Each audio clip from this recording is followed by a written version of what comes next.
অভিভাবক নিযুক্ত হবে, সামনে নির্বাচন আছে। আমি বলতে চাচ্ছি এটা সমর্থন করা, ভোট দেওয়া, ভোটটাও ইমানদার কাছে একটা পবিত্র আমানত।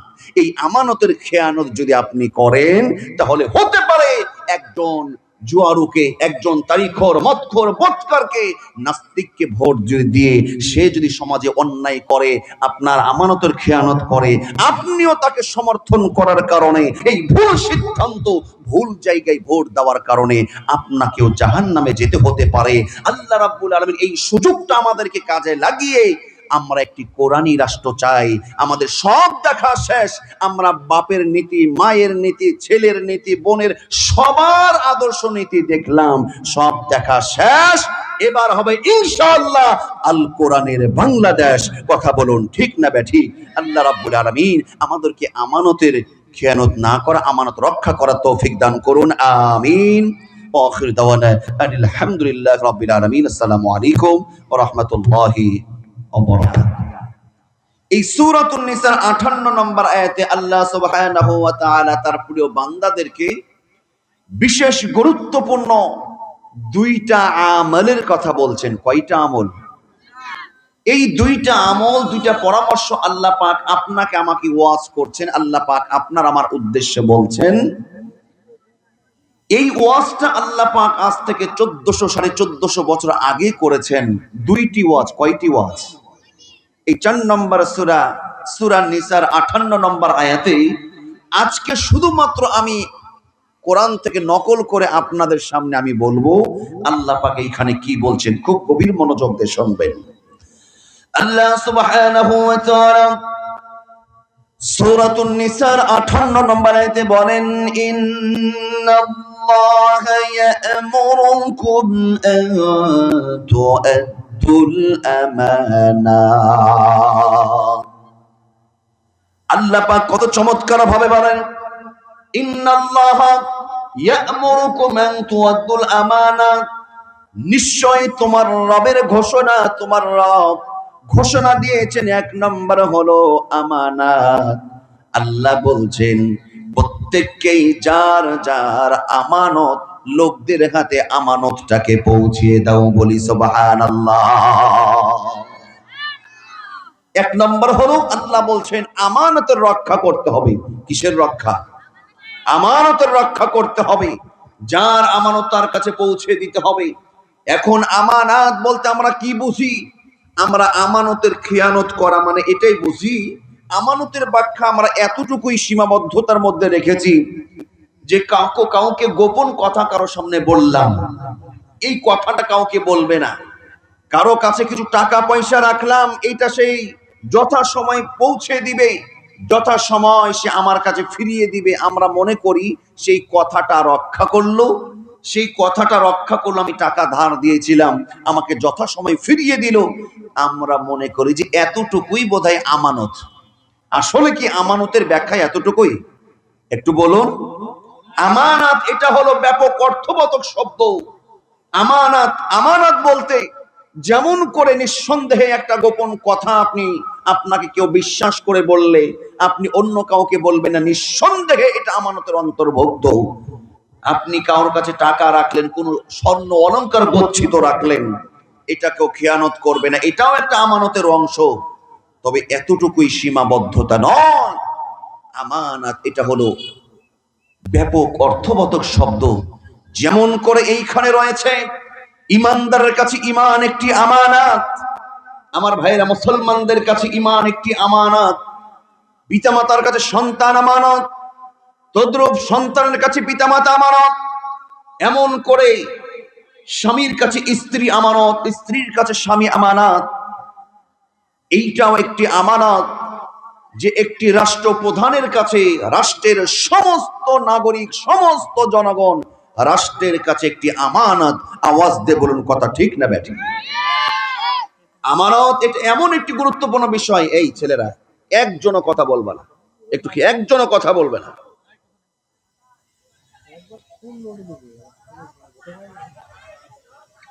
আমানতের গুরুত্ব এত বেশি। আপনারা কি কষ্ট পাচ্ছেন? আপনারা কি কথা বুঝছেন? আমানতের গুরুত্ব এত বেশি। আল্লাহর নবীর একটি হাদিস শুনুন।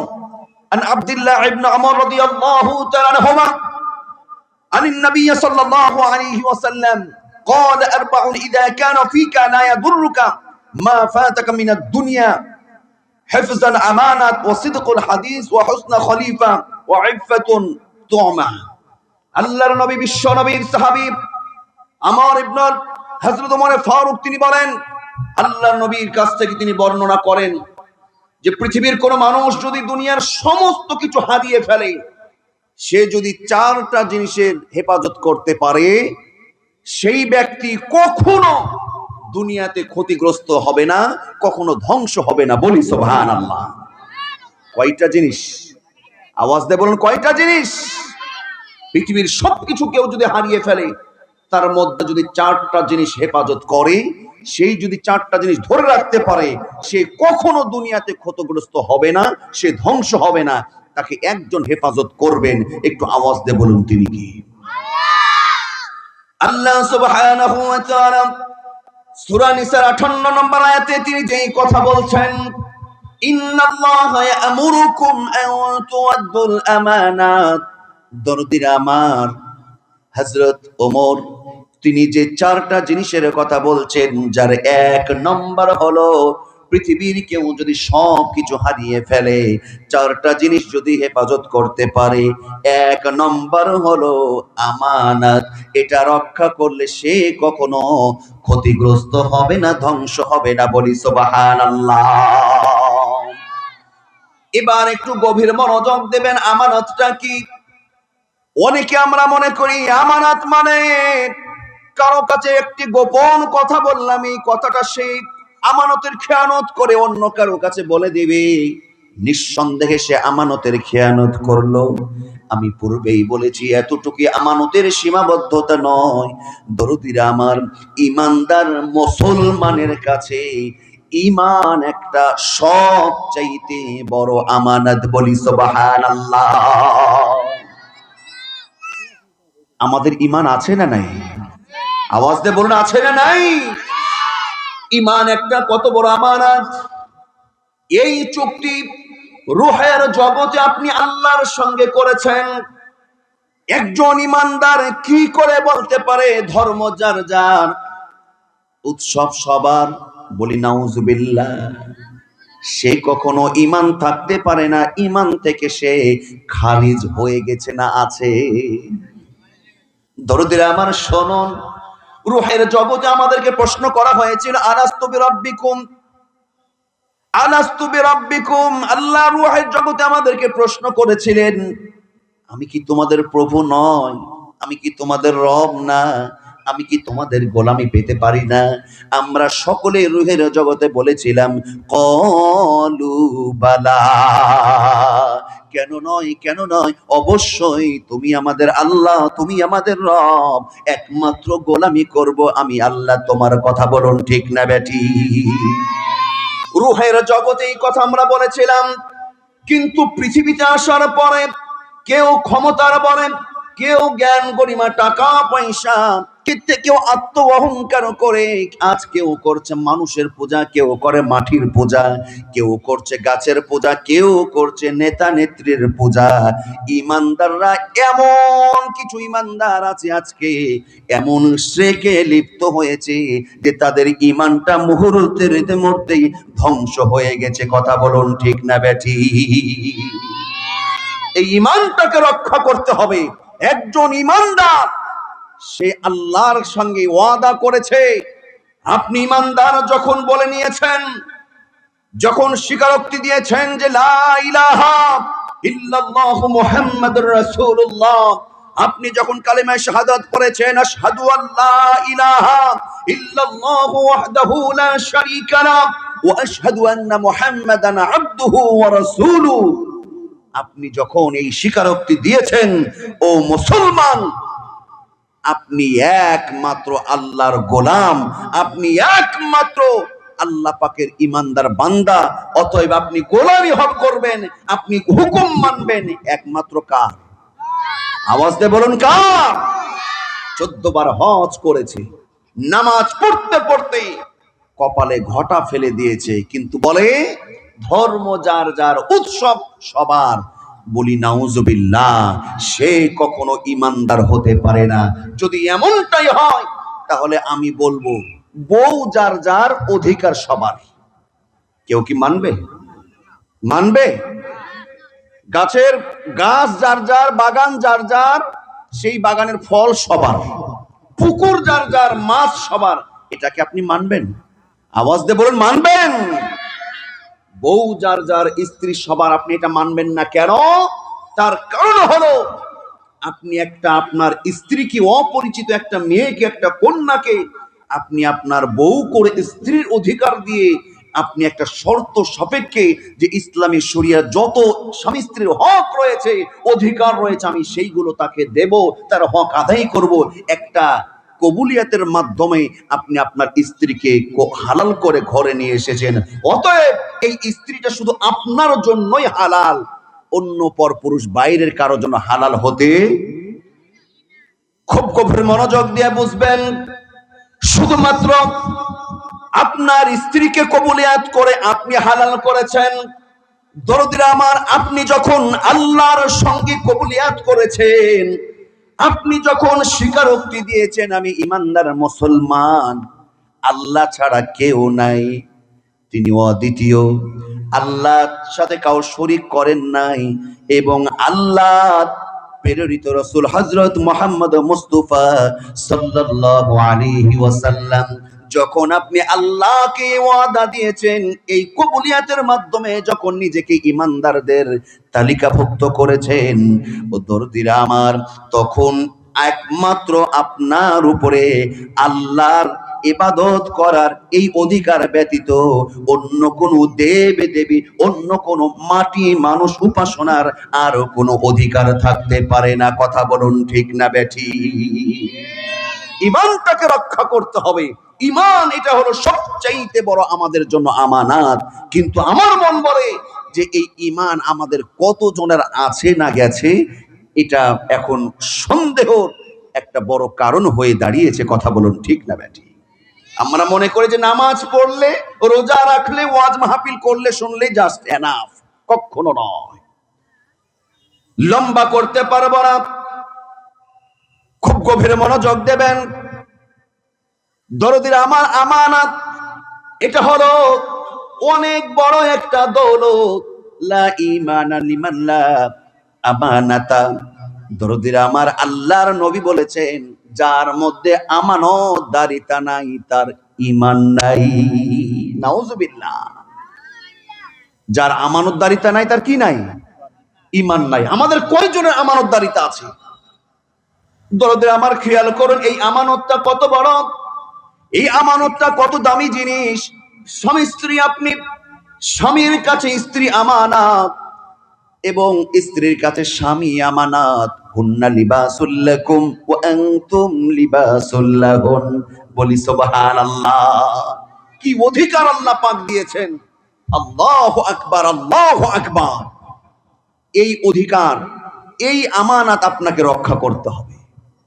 আপনি একটা আমানতই রক্ষা করতে পারেন না, আরা বাপ রে বাপ, আল্লাহ বলেছে পুরুষ চাইলে 4টা বিয়ে করে নেবে। আরে বাপ রে বাপ, একটা স্ত্রীর আমানত রক্ষা করতে পারে না, ও স্বপ্ন দেখে 4টা বিয়ে করবে। এই রকম পাবলিক আছে না নাই? আওয়াজ দেবলা, আছে না নাই? একটা স্ত্রীর আমানত রক্ষা করতে পারে না। কিন্তু ও মুসলমান, নামাজ পড়া তোমার উপরে ফরজ, যাকাতে তুমি মালিক হয়েছো, যাকাত আদায় করা ফরজ।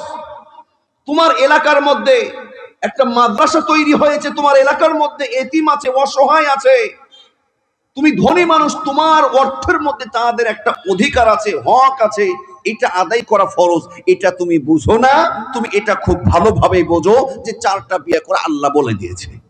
আছে না নাই? আওয়াজ বল, আছে না নাই?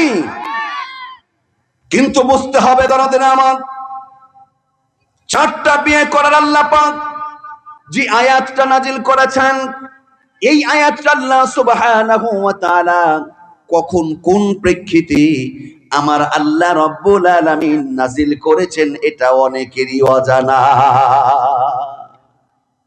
ফানকিহু মা তাবা লাকুম মিনান নিসাই মাসনা ওয়া সুলাসা ওয়া রুবাব। আল্লাহ সুবহানাহু ওয়া তাআলা দরদির আমার উহুদের যুদ্ধের পরে এমন একটি মুহূর্তে এই কোরআনের আয়াতটা নাজিল করেছেন। লিল্লাহি তাকবীর, লিল্লাহি তাকবীর, মাশাআল্লাহ।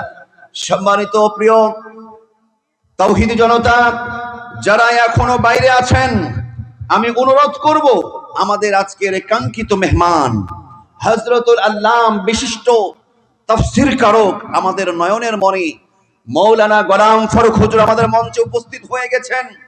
আমি অনুরোধ করব দ্রুত, এখনো যারা বাইরে দাঁড়িয়ে আছেন, বাইরে সময় পার করছেন, আমি অনুরোধ করব দ্রুত আপনারা প্যান্ডেলে চলে আসুন। বাবাজিরা শোনো, 4টা বিয়ে পুরুষের জন্য আল্লাহ পাক এই আয়াতটা কখন তিনি পাঠিয়েছেন? উহুদের যুদ্ধে এমন একটি পরিস্থিতি সৃষ্টি হলো, যেই যুদ্ধে দরদির আমার ৭৭ জন ইমানদার মুসলমানরা শহীদ হয়েছিলেন। কতজন? ৭৭ জন শহীদ হয়েছিলেন। এমন একটি পরিস্থিতি মদিনার সৃষ্টি হয়েছিল যে অসংখ্য সন্তানগুলো পিতামাতা অভিভাবক শূন্য হয়ে গেছিল, অসংখ্য মায়েরা বোনেরা বোনগুলো স্বামীহারা হয়ে গেছিল। এমন একটা পরিস্থিতি যখন সৃষ্টি হলো, আমার আল্লাহ রাব্বুল আলামিন বিধবাদের আশ্রয় দেওয়ার জন্য, আমার আল্লাহ এতিম সন্তানদের একটু অধিকার ফিরিয়ে দেওয়ার জন্য আমার আল্লাহ পাক কোরআনুল কারীমের এই আয়াতটা নাজিল করেছিলেন।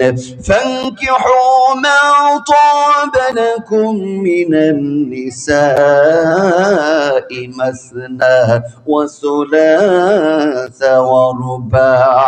আল্লাহ বলেছিলেন পুরুষদের মধ্য থেকে তোমরা, আল্লাহ বলেছিলেন তোমরা মেয়েদের মধ্য থেকে পুরুষরা তোমরা 2টা 3টা অথবা 4টা তোমরা স্ত্রী হিসেবে গ্রহণ করতে পারো। আল্লাহ তাদিলু, আর যদি আশঙ্কা থাকে তোমরা ইনসাফ করতে পারবে না, তাহলে তোমার জন্য একটাই যথেষ্ট। বলি সুবহানাল্লাহ।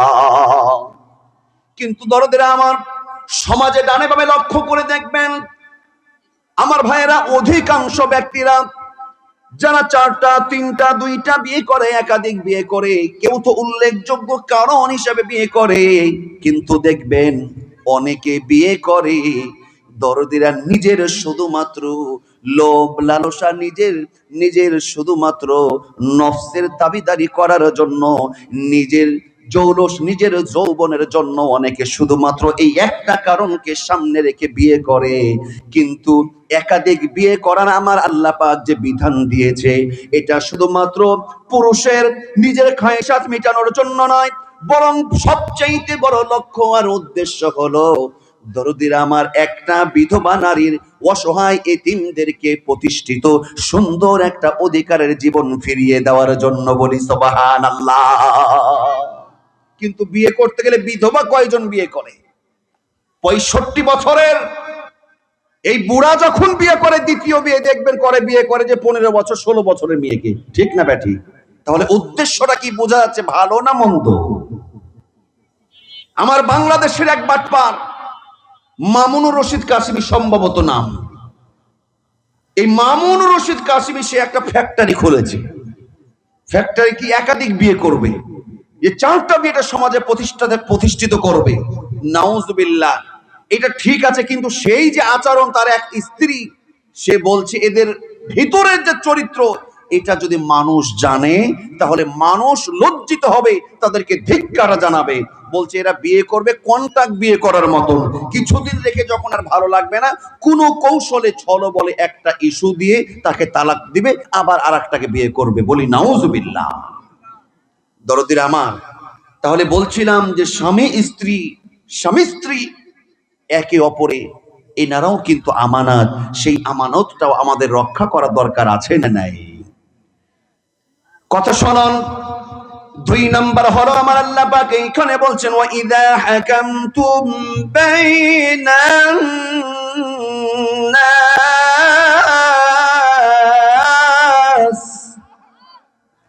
وَإِذَا حَكَمْتُمْ بَيْنَ النَّاسِ أَن تَحْكُمُوا بِالْعَدْلِ আমার আল্লাহ সুবহানাহু ওয়া তাআলা তিনি 2 নাম্বার এইখানে সুন্দর পরামর্শ যেটা দিচ্ছেন, আল্লাহ বলছেন, ওরে মানুষেরা, ওরে অভিভাবকরা, তোমরা যখন বাইনান নাস, মানুষদের মধ্যে বিচার ফায়সালা যখন তোমরা করবে, মনে রাখবে এই ফায়সালাটা বিল আদল, আদল করবে, ন্যায় নিষ্ঠা ইনসাফ ভিত্তিক বিচার করবে। বলি সুবহানাল্লাহ। অত্যন্ত দুঃখজনক হলেও সত্য, আমরা যখন বিচারক সাজি, আমরা যখন বিচার করেন, অধিকাংশ বিচারকগণ সুষ্ঠু বিচার করতে ব্যর্থ হয়। কথা ঠিক কিনা? শুধু বিচার বিভাগ বলতে আমরা জজ কোর্ট, হাইকোর্ট, সুপ্রিম কোর্ট, শুধু কোর্টের বারান্দার দিকে তাকাই। কিন্তু আপনি পরিবারের একজন গার্ডিয়ান, আপনি পরিবারের একজন হত্যাকর্তা, আমার বাবাজিরা আপনাদেরকে বলবো, পরিবার আপনার উপরে দায়িত্ব। একটা পরিবার, এই পরিবারের কিন্তু আপনি বিচারক। অসংখ্য পুরুষ আছে একাধিকবার হজ করেছে, অসংখ্য হাজী সাহেব আছে হজ করেছেন, অসংখ্য নামাজি আছে নামাজ পড়তে পড়তে কপালে দাগ ফেলে দিয়েছে। কিন্তু দুঃখজনক হলো সত্য, একাধিকবার হজ করেছে, তাহাজ্জুদ নামাজও পড়ে, কিন্তু ছেলে মেয়ের মধ্যে যখন বিচার ফাইসালা করে, এই বন্টনটা আদেল সুষ্ঠু করে না, মেয়েকে ঠগায় আর ছেলেদেরকে জিতায়। এই রকম মানুষ আমাদের সমাজে আছে না নাই? এটা আদেল হলো না। আপনি বিচার ফাইসালা করতে ব্যর্থ হয়েছেন একজন পিতা হিসাবে, আপনি আপনার মেয়ের অধিকার দেন নাই। হতে পারে আপনার এই একটা ইনসাফ ভিত্তিক বিচার না করার কারণে কাল কিয়ামতের দিন আপনাকে আসামির কাঠগড়ায় দাঁড়াতে হতে পারে, আপনার সর্বশেষ স্থান জাহান্নাম হতেও পারে। কথা বলুন ঠিক না বেঠিক?